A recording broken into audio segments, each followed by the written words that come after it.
We're going to talk about a subject that a lot of men struggle through, including myself. What do you do when you mess up? I'm not talking about the little bitty ones, I'm talking about the big ones. If you want to know more, I want you to stay tuned to the very end because we're about to jump into some interesting things. Let's get into it. Hi, my name is Keanon Slade, and I have successfully achieved FIRE. That is, I'm financial independent, retired early, and I'm here in sunny Costa Rica. More than that, I am a life coach that helps good guys build a great life outside the US. The one thing that I want you guys to understand is that when you're thinking about achieving FIRE, moving outside the US, it's not just those two things. It's more than just your FIRE numbers. It's more than just the place that you choose. It's a holistic approach. You need to be able to understand what you have to do when you mess up, especially when you mess up big. If you're new to my channel, you may miss some of the things that I've talked about. I've been married, I've been under narcissistic abuse, I've tried to be a perfectionist, I tried to be a people pleaser, I've tried to just do a lot of stuff, and life is life. I made some huge mistakes. I feel like I'm a smart person, a physicist, and I did all these degrees, and then I got into some bad relationship choices. Those things were really impactful. Now, you may have your own list, but what I'm going to give you today is going to help you, whatever your list is, because the worst thing that you can do is just stay in your mind. You can stay in your mind and beat yourself up or try to push it down, and bad things happen when you just bury it and not deal with it. It starts coming out in other types of forms, and you don't want that. So we're going to talk about some things today that will actually be able to help you on your journey. It is really important that as you look to move a different place, you don't just bring all this baggage along with you, because it will jack up your utopia. All those things that you didn't deal with will come out in different flavors. And you don't want those flavors of ice cream because it's not going to be good. So we're going to get into the first point.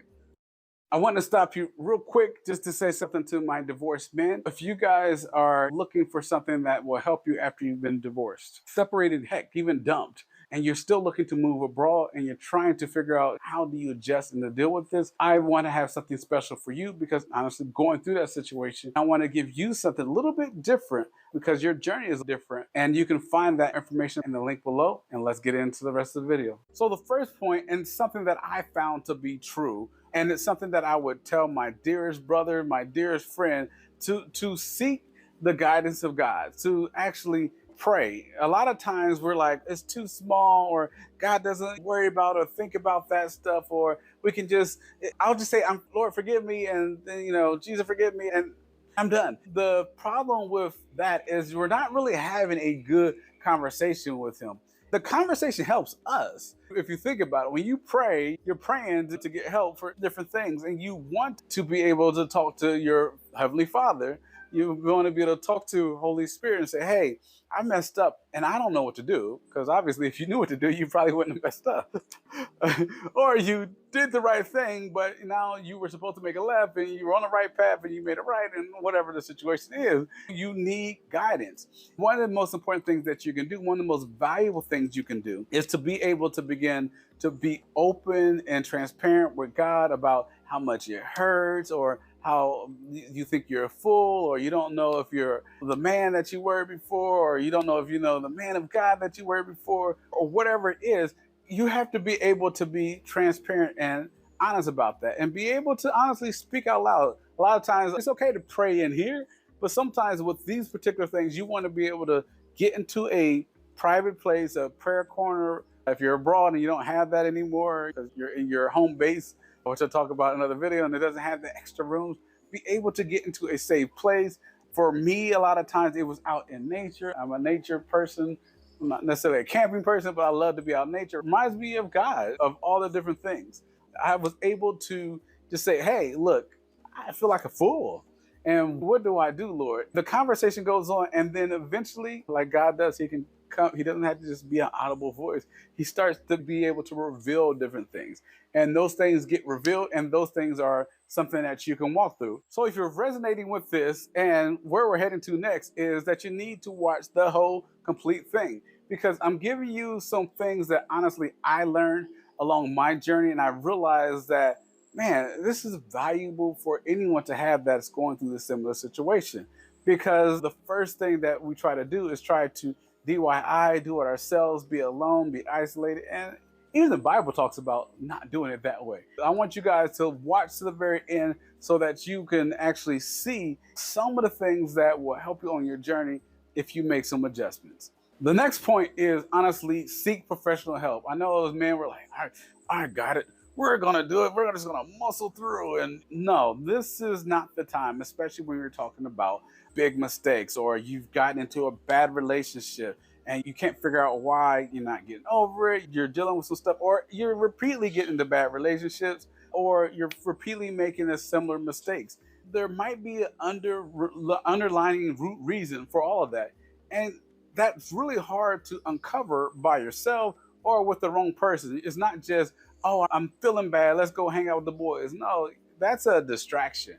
You want someone to actually be able to get underneath the hood, if you will, and be able to help walk you through those things. That comes with professional help. Being a life coach, I understand that. Sometimes you don't ever get to the root of things, and that actually jacks you up. But sometimes you might be able to get to the root of things. You might watch 1,000 YouTube videos, and it might take you a long time.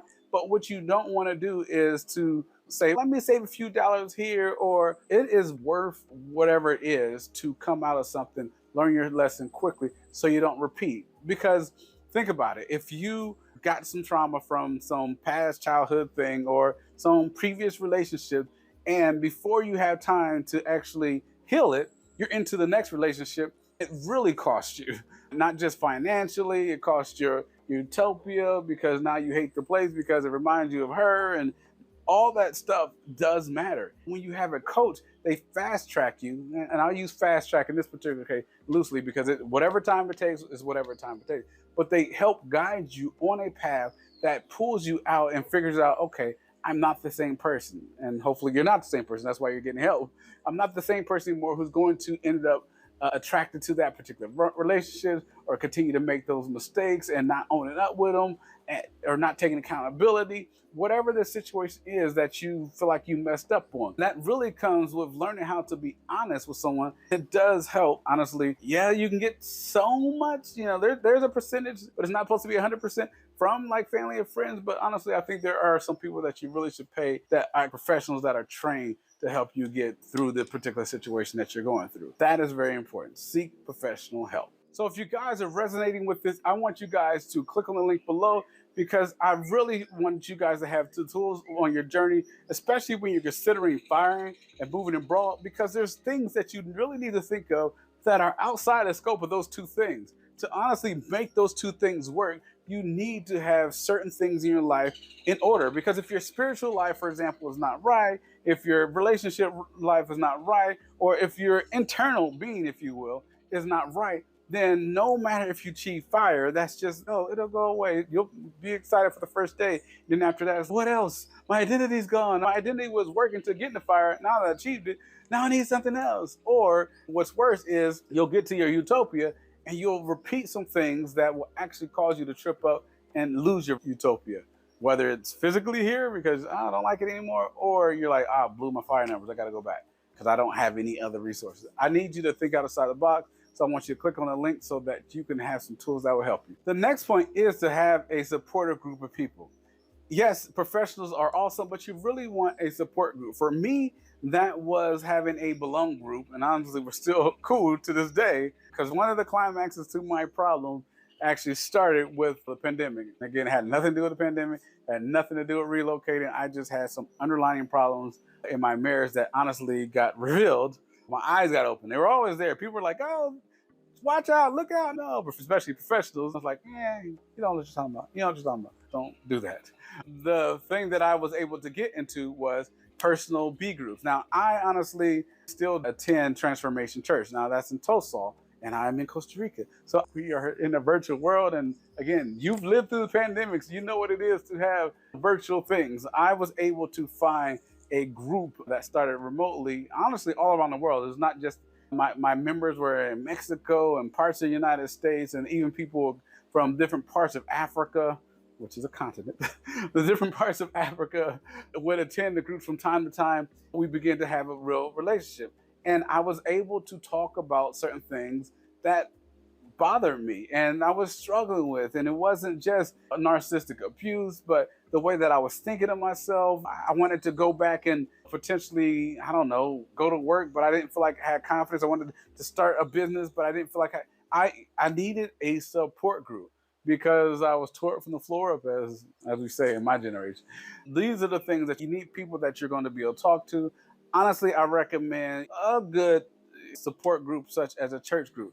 Now, maybe they have them in your church or not, or maybe you need to change your circle depending on what it is. I know that if you're like my old church, and we're going a few levels back, everybody wasn't interested in, let's say, business or things like that. So if I had some things that I failed in my business and I would go to that group, they wouldn't understand. I would need to have a different B group and a different church home. It doesn't necessarily mean that I need to change my church home, but I want you to again think outside the box, that you don't have to leave your church to find another group that's outside of your church home.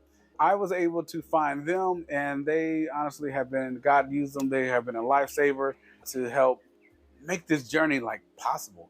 I felt so broken that I couldn't do anything. Noises were triggering, everything was triggering. And my utopia was almost destroyed, and I didn't even have any backup plans to find another place, because when the problem's on the inside, it almost doesn't matter where you go on the outside.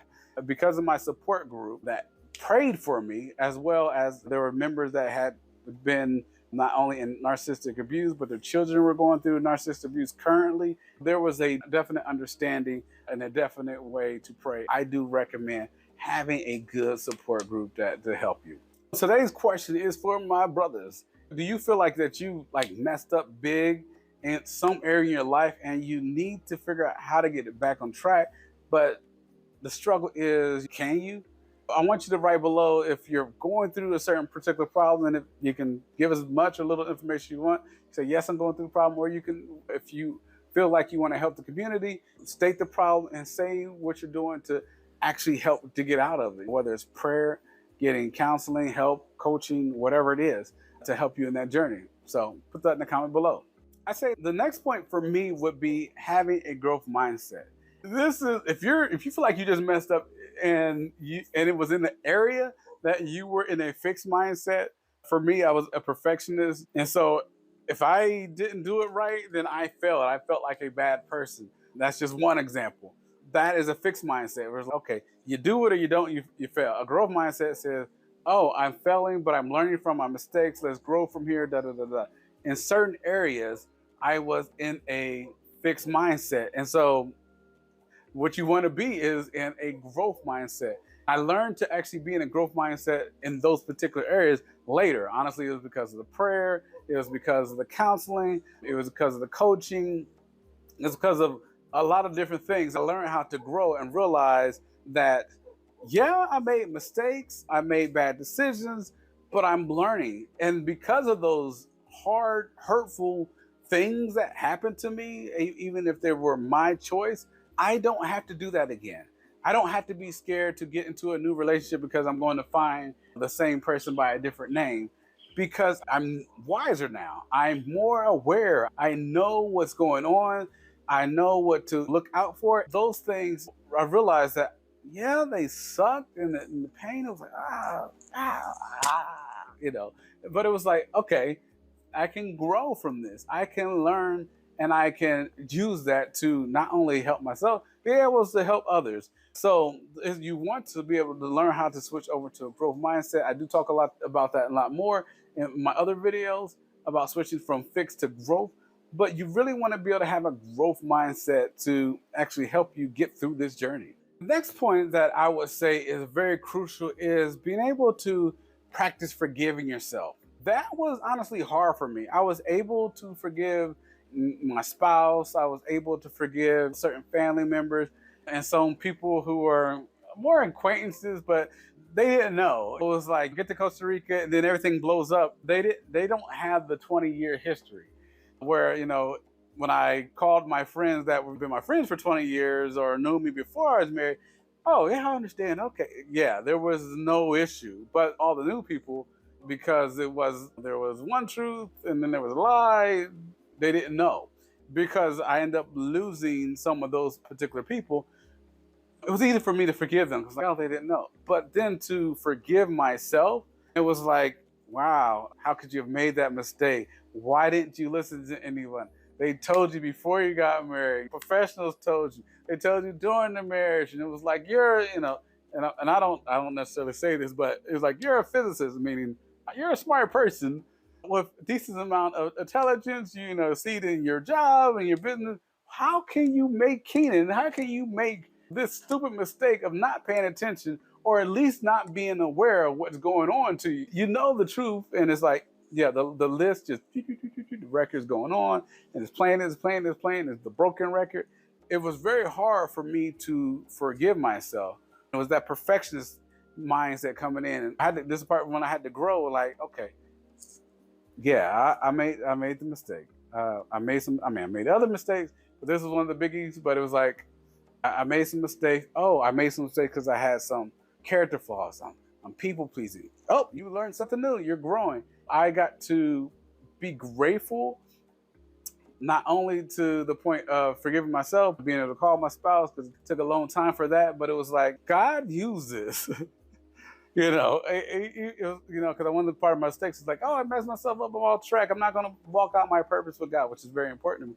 And so God used this to get me to where I need to be, to talk to who I need to be, to who I need to talk to, and to be able to help people. I was like, all right, don't get me wrong. It was not an overnight forgiveness. It was just keep talking to myself, keep praying about it. Forgive me, Lord, help me to be able to forgive myself. The Holy Spirit help me to be able to forgive myself. Yes, he helped me to be able to forgive them, but help me be able to forgive myself. That was a journey. It is a journey. I'm not going to lie to you. It's not easy to forgive yourself if you feel like, oh, I should have saw that. I should have got that. Yeah, no, life happens. We're not going to catch everything. It's one of the things that I have to say, and I start saying to myself, one of my affirmations is, I don't have to be perfect. I'm going to make mistakes. It's part of the journey. The goal is to learn from the mistakes in the journey. That is very important that you know and learn how to forgive yourself, and use that professional help, because they'll help you with that as well. Of course, prayer groups and all that stuff. It's a sandwich. Put it all together. The last thing is I want you guys to be able to grow in things that make you happy. Good things, of course, of things that maybe that were missed out because you were so busy on focusing on, I made a mistake, and you stopped doing them because you didn't feel like you were a good person. You were focusing inward instead of focusing outward. To put it all together, for me, example, I've been fired for almost 5 years, if not 5 years. I've lived in Costa Rica for almost 5 years, and I've taken advantage of this. And I've learned some things about myself. I like beaches. I don't love beaches like I thought I did, but I love mountains. I learned some things that give me enjoyment. That is walking and talking with my Tico friends as well, my Costa Rican friends. They're called Ticos. Talking to different people, helping different people, and of course, my old friends as well. But as far as new stuff goes, it's learning different places to go and going out. And some of that stuff got stifled, but it was realizing that, hey, there's some things that now you are free to do that are good and helpful, that can actually make you feel better. For me, enjoying all the stuff that God has put here, being grateful for all of this stuff, and realizing that I have the opportunity to live in some place that's 12 months of sun. Even if it's rainy season, it's still 12 months of sun. There's going to be some sunny days in there. The sunny time in that day. Those things I learned to enjoy and find great pleasure from. You'll need to do that when you feel like you're making mistakes, because you've always been focused. If you focus on the bad things, then you need to turn around and start focusing on the good things. With that, guys, I want you guys to click on the link below, like, comment, subscribe, share. Honestly, share. I'm trying to hit 1,000 subscribers because, honestly, I want to be able to help as many people as possible. Till then, I will see you on the other side.